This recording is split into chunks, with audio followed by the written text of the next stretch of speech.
आप सभी विद्यार्थियों को मेरे इस एक्वेन एकेडमी में बहुत बहुत स्वागत।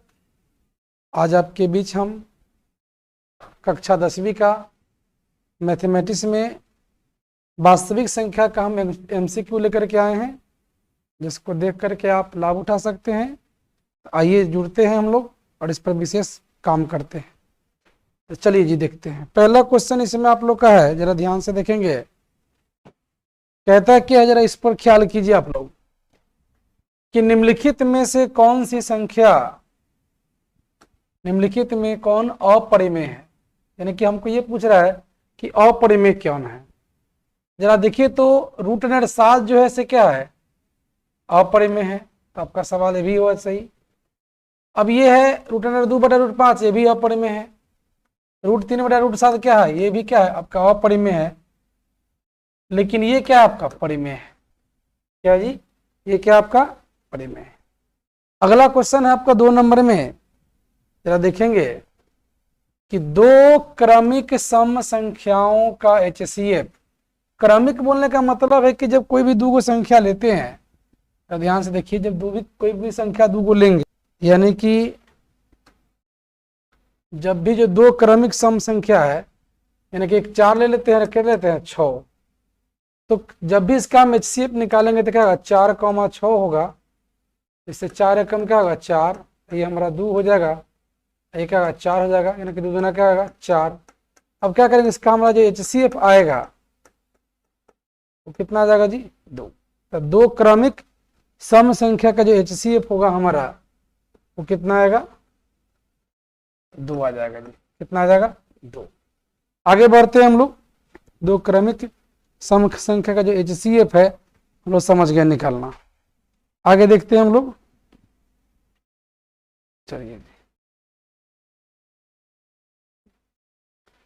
आगे देखते हैं क्वेश्चन नंबर 3 पर, कि कहता है कि 3 + √3 क्या कर रहा है, ये कि 3 है और प्लस क्या √3। याद रखेंगे 3 क्या है, परिमेय है, और √3 क्या है, अपरिमेय है। तो अपरिमेय संख्या और परिमेय संख्या का जब जोड़ेंगे तो क्या आएगा, हमेशा अपरिमेय आएगा। क्या आएगा जी, अपरिमेय। अगला जो क्वेश्चन आप लोग के बीच में है, जरा देखेंगे इसको। ये क्वेश्चन जो 4 नंबर में आप लोग देख रहे हैं, कहता है कि निम्नलिखित में कौन परिमेय संख्या है। देखिए तो 49/64, यानी कि इसका 7 हो जाएगा और इसका क्या जाएगा 8, यानी कि यही हमारा परिमेय संख्या है। ऑप्शन देखिए तो 81 तो पूर्णवर्ग है, लेकिन 91 पूर्णवर्ग है तो नहीं सर, ये क्या होगा हमारा अपरिमेय होगा। 31/51 क्या होगा, तो ये भी क्या होगा हमारा अपरिमेय होगा। 49/100 क्या होगा, तो ये भी क्या होगा हमारा अपरिमेय होगा। तो हमारा परिमेय जवाब क्या हो जाएगा। अगला क्वेश्चन का जो ध्यान से देखेंगे आप लोग, तो ध्यान से देखिए क्वेश्चन को तो आपको पता चलेगा। क्वेश्चन नंबर 5 में क्या कह रहा है कि निम्नलिखित में कौन अपरिमेय संख्या है। यानी कि इस बार हमको क्या चूज करना है कि इसमें से अपरिमेय संख्या है तो कौन, ये हमको पता करना है कि इसमें से कौन सी संख्या क्या है अपरिमेय है। तो देखो तो 49/64 है, क्या है, ये हमारा परिमेय है। और ये क्या है हमारा 1/81 क्या है हमारा परिमेय है। क्यों है भाई, तो 49 पूर्णवर्ग है, 64 भी पूर्णवर्ग है, 1 भी पूर्णवर्ग है, 81 भी पूर्णवर्ग है। लेकिन 3/5 जो है ये क्या कहलाएगा हमारा अपरिमेय कहलाएगा। क्या कहलाएगा जी, अपरिमेय, क्योंकि 3 पूर्णवर्ग है क्या, तो नहीं सर। 5 क्या पूर्णवर्ग है, तो नहीं। तो हम कह सकते हैं क्या कि 5 भी पूर्णवर्ग नहीं है और 3 भी पूर्णवर्ग नहीं है। तो जवाब हमारा क्या हो जाएगा, इसलिए हमारा क्या हो जाएगा कि अपरिमेय, इसका उत्तर क्या हो जाएगा, ग हो जाएगा। अगला है कि निम्नलिखित में पाई क्या है। ये पाई के बारे में पूछते कि पाई क्या है। देखिए पाई हमेशा क्या होता है, अपरिमेय संख्या होता है। और पाई के साथ किसी नंबर का गुना हो जाए, किसी नंबर का भाग हो जाए, तो वो भी क्या कहलाएगा, आपका अपरिमेय संख्या ही कहलाएगा। प्रयास किया हूं, चलिए ये ठीक हो गया। अब हम लोग पढ़ते हैं इस पर। अगला हमारा टॉपिक क्या कह रहा है, जरा देखेंगे इस पर। क्वेश्चन नंबर 6 में क्या कह रहा था कि निम्नलिखित में पाई क्या है, तो पाई क्या कहलाएगा, अपरिमेय संख्या। क्या है जी, अपरिमेय संख्या है। आगे देखिए इसमें क्वेश्चन नंबर 7 को देखेंगे हम लोग। कहता है कि इनमें कौन सी अपरिमेय है? तो रूट 9 क्या है? परिमेय है। रूट 20 क्या है? तो यही क्या है हमारा? अपरिमेय है। क्या है जी? अपरिमेय। क्योंकि बताए थे आपको कि रूट के अंदर कोई संख्या दिया हुआ है आपको और वो पूर्ण वर्ग है तो हम क्या कह सकते हैं उसको? अगर पूर्ण वर्ग है तो हम कह सकते हैं कि वो क्या है? परिमेय है। अगर पूर्ण वर्ग नहीं है तो क्या कहेंगे? कि वह क्या है? अपरिमेय। तो देखिए तो रूट 20 क्या है? अपरिमेय है कि नहीं? ये हमारा उत्तर क्या है? इसमें से अपरिमेय पूछ रहा है। अब 25 क्या है? देखिए तो ये परिमेय है। अगर ध्यान देंगे 49 क्या है? तो भी क्या है सर? परिमेय है। अगला क्वेश्चन पर हम लोग चलते हैं। कहता है कि 3 माइनस रूट अंडर 3 है। देखो तो ये 3 क्या है? परिमेय है कि नहीं? है ना। ये क्या है? रूट अंडर 3 क्या? अपरिमेय है। तो परिमेय अपरिमेय का अंतर हमेशा क्या होता है? अपरिमेय। इसलिए हमारा जवाब क्या हो जाएगा? ख हो जाएगा। आगे देखिए फिर देखेंगे कि 9 में हमारा कहता है कि 1.2 है, उसके बाद है 2, फिर 1 है, फिर 2 है। यह है क्या? नॉन रिपीटिंग है। इसको क्या कहेंगे? ये हमारा कैसा संख्या है? अपरिमेय। संख्याओं 25 और 50 के HCF, 25 और 50 के HCF और LCM का यहाँ बता सा टाइपिंग मिस्टेक है। गुणनफल क्या होगा जी? गुणनफल क्या होगा? तो जैसा कि आप सभी जानते हैं कि अगर 25 और 50 का अगर हमको HCF और LCM का अगर निकाल के गुणनफल करेंगे तो इससे अच्छा क्या हो कि डायरेक्ट हम क्या कर सकते हैं? 25 गुना अगर 50 कर दे तो क्या मिलेगा हमको? 1250। क्योंकि हम जानते हैं कि लसा गुने मसा क्या होता है? पहली संख्या अगुने क्या होता है जी? दूसरी संख्या। क्या होता है जी? लसा गुने मसा क्या होता है? पहली संख्या गुने दूसरी संख्या। चलिए हम इसका प्रयोग करेंगे। आगे बढ़ते हैं हम लोग। देखिए क्वेश्चन को कहता है कि निम्नलिखित संख्याओं को दशमलव रूप में लिखने पर, निम्नलिखित संख्याओं को दशमलव रूप में लिखने पर, तो दशमलव रूप में लिखने पर कौन सा शांत होगा? देखिए सबसे पहली बात है कि नीचे में इसका क्या हर क्या 11 है। जब भी अभाज्य संख्या आ जाएगा तो कभी भी ये परिमेय संख्या होगा? शांत दशमलव होगा? तो नहीं। मैंने बताया था आपको कि 11 को हम नहीं लिख सकते हैं 2 के पावर n और 5 के पावर n के रूप लिख सकते हैं? नहीं। 13 को भी लिख सकते हैं? तो नहीं। लेकिन 8 को लिख सकते हैं ना? तो हमारा 8 क्या होगा? इसका जवाब क्या आ जाएगा? हमारा 8 सही है। हमारा क्या कह सकते हैं इसको हम? 8 मेरा सही है, शांत होगा। अगला क्वेश्चन कहता है कि निम्नलिखित में कौन अभाज्य संख्या है? तो 8 अभाज्य संख्या है? तो नहीं। 9 अभाज्य संख्या है? तो नहीं। लेकिन 11 क्या है? अभाज्य संख्या। तो आपको बताया था मैंने पहले ही कि अभाज्य संख्या के बारे में आपको याद होना चाहिए सारे बच्चों को कि इसके पर मैंने चर्चा किया था कि अभाज्य किसको हम बोलते हैं? जिस संख्या के केवल और केवल क्या होगा? 2 ही फैक्टर होगा। क्या होगा जी? जिस संख्या के केवल 2 ही फैक्टर होगा तो उसको क्या कहेंगे हम? अभाज्य संख्या। और जिस संख्या के 2 से अधिक अगर फैक्टर होगा तो क्या कहेंगे? इसको हम भाज्य संख्या बोलेंगे। क्या बोलेंगे? इसको भाज्य संख्या बोलेंगे। आइए देखते हैं हम लोग अगला क्वेश्चन देखते हैं हम लोग 13 पर। कहता क्या 13 नंबर में कि 2 या 2 से अधिक अभाज्य संख्याओं का मौसा क्या होगा? 2 या 2 से अधिक अभाज्य संख्याओं का मौसा क्या होगा? 2 या 2 से अधिक, इससे थोड़ा सा टाइपिंग मिस्टेक है। अभाज्य संख्याओं का जो मौसा है से क्या होगा? तो याद रखेंगे इसका मौसा हमेशा क्या होता है? अभाज्य 2 या 2 से जब भी अधिक संख्या होगा तो उसका जब भी हम HCF निकालने की अगर हम बात करें तो हमेशा उसका HCF क्या आएगा? हमेशा 1 आता है। क्या आता है जी? 1 आता है। तो चलिए जी देखते हैं हम लोग इसका क्या हो जाएगा? 1। फिर देखिए तो 3 माइनस रूट अंडर 3 क्या है? अपरिमेय है। ताकि 3 परिमेय है, रूट अंडर 3 क्या है? अपरिमेय है। तो परिमेय अपरिमेय का अंतर क्या होगा? हमारा जवाब क्या होगा? अपरिमेय। अब देखिए तो निम्नलिखित में क्वेश्चन नंबर 15 पर देखेंगे आप लोग कि कहता है कि निम्नलिखित में कौन प्रथम अभाज्य संख्या है? निम्नलिखित में कौन प्रथम अभाज्य संख्या है? तो प्रथम अभाज्य संख्या कौन सा हमारा? क्या जी? प्रथम जो अभाज्य संख्या है हमारा क्या है? वो 2 है। चलिए हम लोग आगे बढ़ते हैं। क्वेश्चन नंबर 16 हमारे बीच है कि दो या दो से अधिक अभाज्य संख्याओं का मौसा, दो या दो से अधिक अभाज्य संख्याओं का मौसा हमेशा क्या होता है? एक होता है। फिर अगला क्वेश्चन आ गया कि पाई एक क्या है? तो अपरिमेय संख्या है। देखिए पाई अपरिमेय संख्या है, पाई के साथ किसी संख्या का गुना हो जाए, योग हो जाए, अंतर जाए, वो भी क्या कहलाएगा? हमारा अपरिमेय संख्या ही कहलाएगा। फिर कहता है कि निम्नलिखित में कौन प्रथम अभाज्य संख्या है? तो प्रथम अभाज्य संख्या क्या है? तो 2 है। अगला देखेंगे क्वेश्चन हम लोग, देखिए तो इसमें कहता है कि यदि भिन्न a बटा b के रूप में हो, में b 2 के पावर m और 5 के पावर n के रूप का होगा, तो देखिए जब भी इस रूप में होगा तो क्या कहेंगे उसको? हम शांत बोलेंगे। आगे देखिए, निम्नलिखित में कौन अभाज्य संख्या है? रूट अंडर क्या हो जाएगा? 11 हो जाएगा। 2 प्लस रूट अंडर 2 क्या है? एक अपरिमेय संख्या है। क्या जी? एक अपरिमेय संख्या। क्या 2 परिमेय है और रूट अंडर 2 क्या है? अपरिमेय। जब परिमेय अपरिमेय का योग हमेशा कैसा होता है?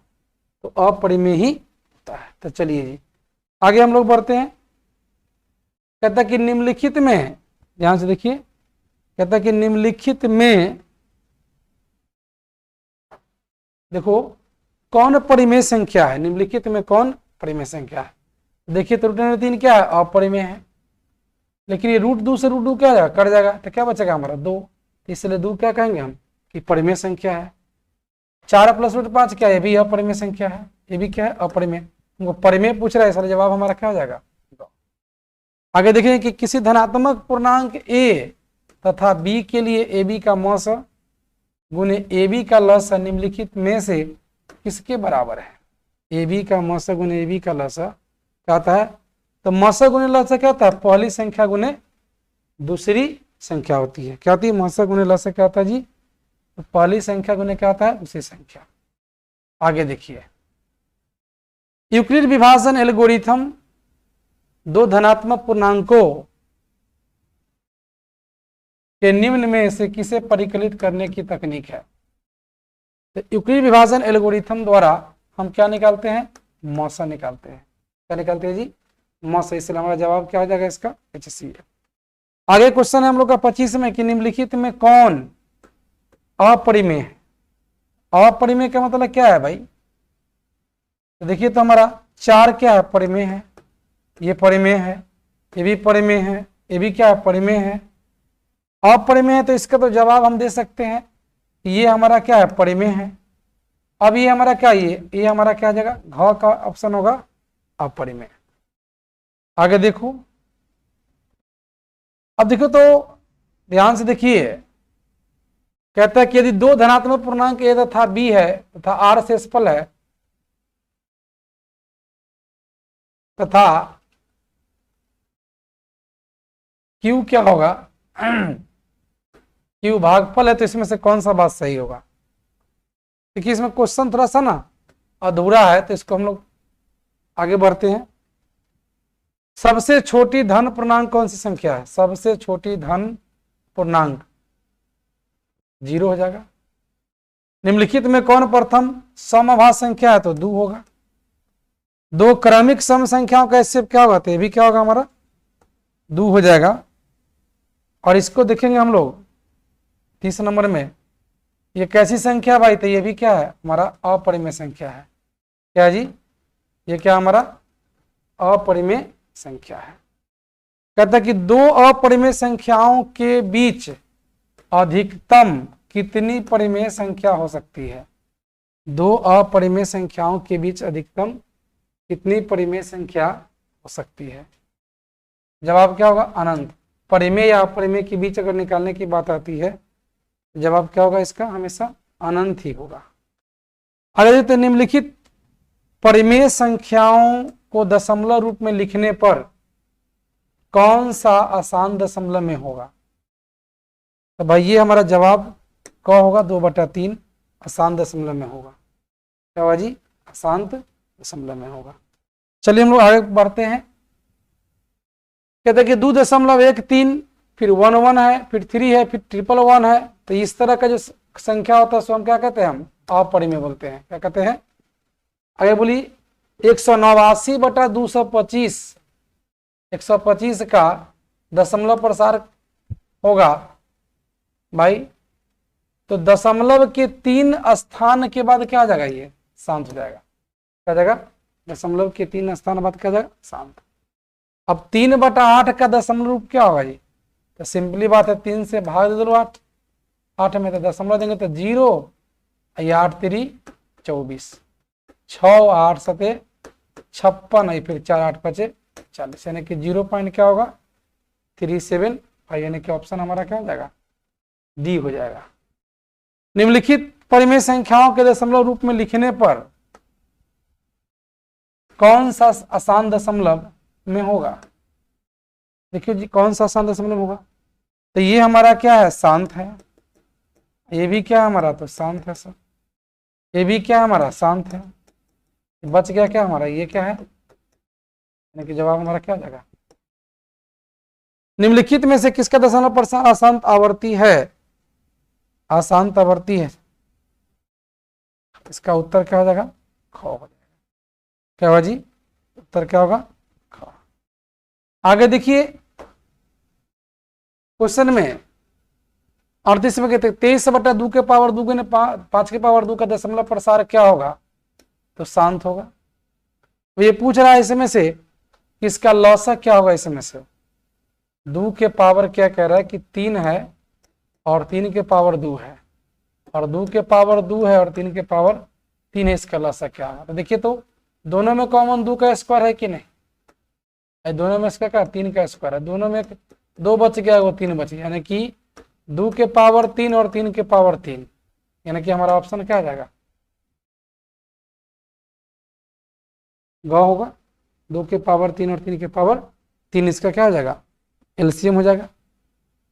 आगे देखिए कि यदि दो संख्याओं का मौसा कहता है कि अगर एक हो तो दोनों संख्या क्या कहलाएंगे, सभाज्य कहलाएंगे। क्या कहलाएंगे, सअभाज्य कहलाएंगे, या फिर क्या कहलाएंगे, भाज्य कहलाएंगे। क्या कहलाएंगे, भाज्य तो कभी नहीं कहलाएंगे, सअभाज्य बोलेंगे या फिर क्या बोलेंगे, अभाज्य संख्या जवाब होगा इसका। क्या होगा जी, या तो सअभाज्य होगा या फिर क्या बोलेंगे, अभाज्य संख्या होगा। देखिए तो कहता है यदि p एक अभाज्य संख्या है तो p स्क्वायर और pq का लसा क्या होगा, इसका लसा क्या हो जाएगा, तो ध्यान से देखिए, तो इसका लसा क्या हो जाएगा, pq हो जाएगा। जैसे देखिए p है, p स्क्वायर है, तो क्या है pq, तो एलसीएम सबसे पहले क्या लिखेंगे, इसमें से p कॉमन आएगा, तो क्या बचेगा p, इधर क्या बचेगा, ध्यान से देखिए, इसको हम p को लिख सकते हैं p गुने 1, p गुने p हो जाएगा हमारा, क्या जाएगा p गुने p 3 बार आ जाएगा।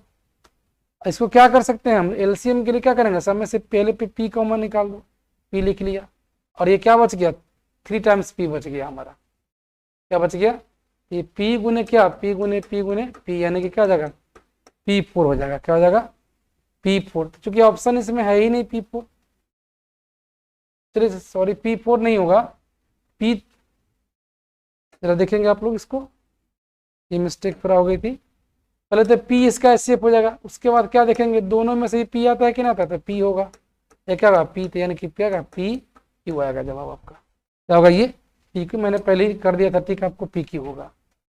आगे क्वेश्चन को देखेंगे आप लोग, यदि m के पावर n है, क्या कहता है जी, m के पावर n बराबर कहता है 32 है, और m और n धनात्मक पूर्णांक हो, तो n के पावर m प्लस n है ना, n के पावर क्या कहता है m प्लस n, या तो इसको m के पावर अगर हम n लिख देते तो 2 के पावर 5 लिख सकते हैं, तो देखो तो इसका m यहाँ पर कितना आ गया 2, n क्या आ गया हमारा 5।